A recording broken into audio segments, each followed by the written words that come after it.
Rizmon Sianipar tiba di Istana Wakil Presiden pada Jumat pagi. Ia mengklaim pertemuannya dengan Gibran hanya sebatas silaturahmi. Pertemuan itu berlangsung tertutup selama 1 jam. Dalam kesempatan itu, Gibran juga memberikan bingkisan parsel pada Rizmon. Bukan sulap, bukan sihir. Usai bertemu Gibran, Rizmon berjanji akan menebus kegaduhan yang ia perbuat pada keluarga Joko Widodo. Ia juga siap pasang badan dan dicaci maki untuk Jokowi. Saya siap untuk dicaci, dimaki, dijadikan pengkhianat.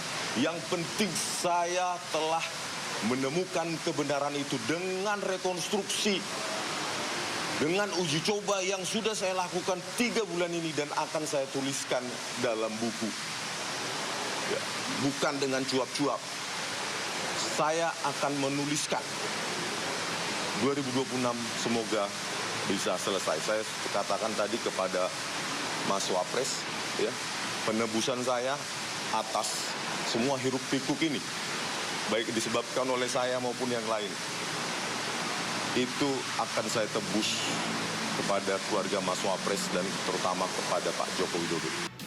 Sebelumnya, Rizmon juga menyambangi kediaman Joko Widodo di Solo, Jawa Tengah.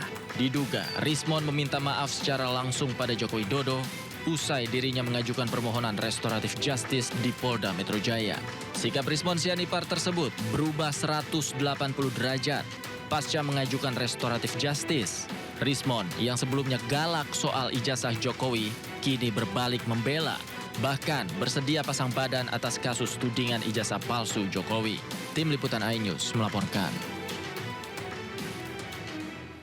Sementara itu, Presiden ke-7 Joko Widodo telah memaafkan Rizmon Sianipar. Namun ia menyerahkan permohonan restoratif justice yang diajukan Rizmon kepada kuasa hukumnya. Pak, terkait pertemuan dengan Pak Rizmon kemarin, Pak, kemarin kan beliau mengajukan restoratif justice. Ini tanggapannya Bapak seperti apa? Apakah menerima atau bagaimana? Ya, kemarin telah datang Pak Rizmon Sianipar ke sini, ke kediaman saya, dan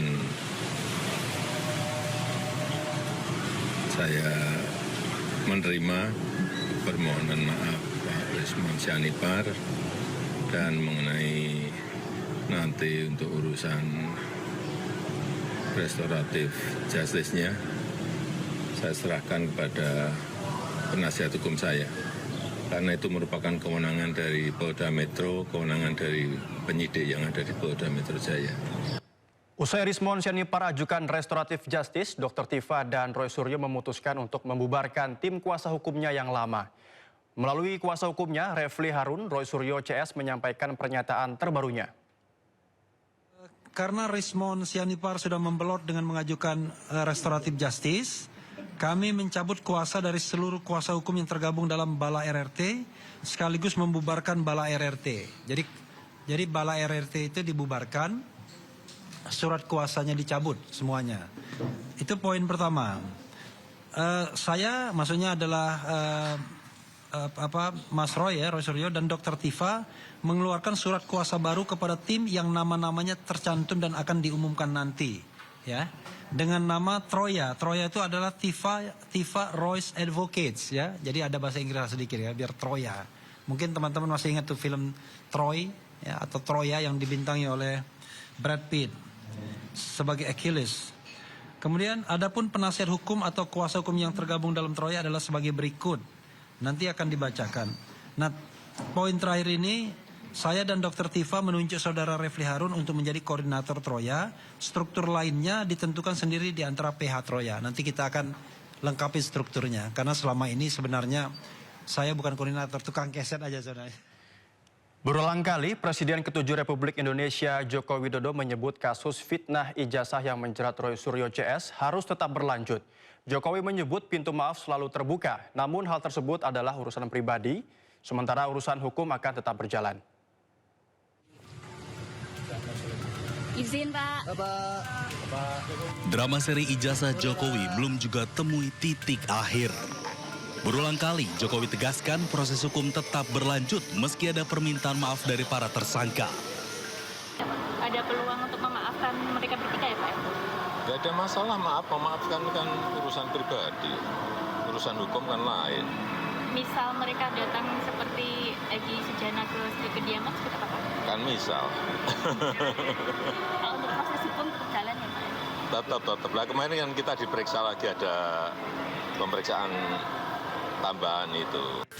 Bukan sekali ini, Jokowi menyebut proses hukum bagi Roy Suryo CS harus tetap berlanjut. Pada Desember lalu, Jokowi menyebut siap memaafkan tersangka kecuali 3 nama.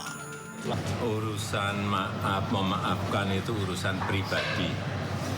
Urusan hukum ya urusan hukum. Prosesnya biar berjalan apa adanya. Ya. Kalau dari nama 3 orang itu apakah boleh disebutkan apa? Tiga orang Dikecualikan untuk dimaafkan itu tadi. Kira-kira siapa Pak yang ketiga itu Pak? Meskipun Ya nanti. Pernyataan yang sama kembali dilontarkan Jokowi usai polisi menghentikan penyidikan bagi Egy Sujana dan Damai Harilubis dengan menerbitkan SP3. Di mana keduanya sebelumnya bertandang ke kediaman Jokowi di Solo, Jawa Tengah. Akhir Januari lalu, Jokowi kembali menyebut proses hukum Roy Suryo CS harus sampai ke pengadilan. Pintu maaf selalu terbuka. Tapi sekali lagi urusan maaf, memaafkan itu urusan pribadi ke pribadi. Kalau yang di Polda Metro itu sudah urusan hukum. Artinya urusan pribadi ya urusan pribadi, maaf memaafkan, tetapi urusan hukum ya urusan hukum. Dan memang harus sampai ke pengadilan. Karena kalau enggak, saya enggak punya forum untuk menyampaikan bukti mengenai kasus ijazah ini.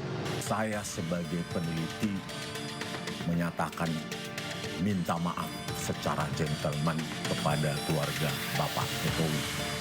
Kini setelah Rismon meminta maaf, lagi-lagi publik menunggu ujung kasus fitnah ijazah ini. Apakah akan berlanjut ke pengadilan atau justru dihentikan? Tim Liputan iNews melaporkan. Komisi Pemberantasan Korupsi KPK hari ini menggelar operasi tangkap tangan atau OTT, yang salah satunya menangkap Bupati Cilacap Syamsul Aulia Rahman. Dari operasi senyap tersebut, KPK mengamankan sebanyak 27 orang. Juru bicara KPK, Budi Prasetyo mengungkapkan operasi tangkap tangan ini diduga terkait penerimaan suap proyek di pemerintah Kabupaten Cilacap. Dari operasi tersebut, KPK mengamankan sebanyak 27 orang, salah satunya Bupati Cilacap. Budi menyatakan mereka yang tertangkap terdiri dari penyelenggara negara, ASN, hingga swasta. Dalam operasi senyap ini, KPK turut menyita sejumlah barang bukti, termasuk uang tunai.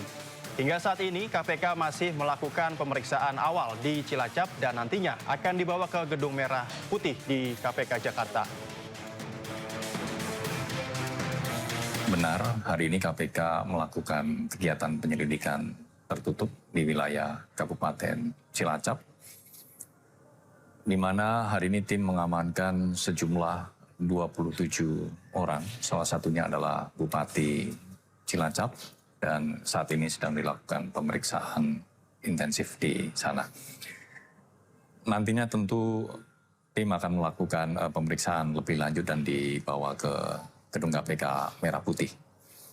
Adapun terkait dengan kegiatan penyelidikan tertutup hari ini di wilayah Cilacap, diduga adanya penerimaan yang dilakukan oleh pihak Bupati berkaitan dengan proyek-proyek yang ada di Kabupaten Cilacap.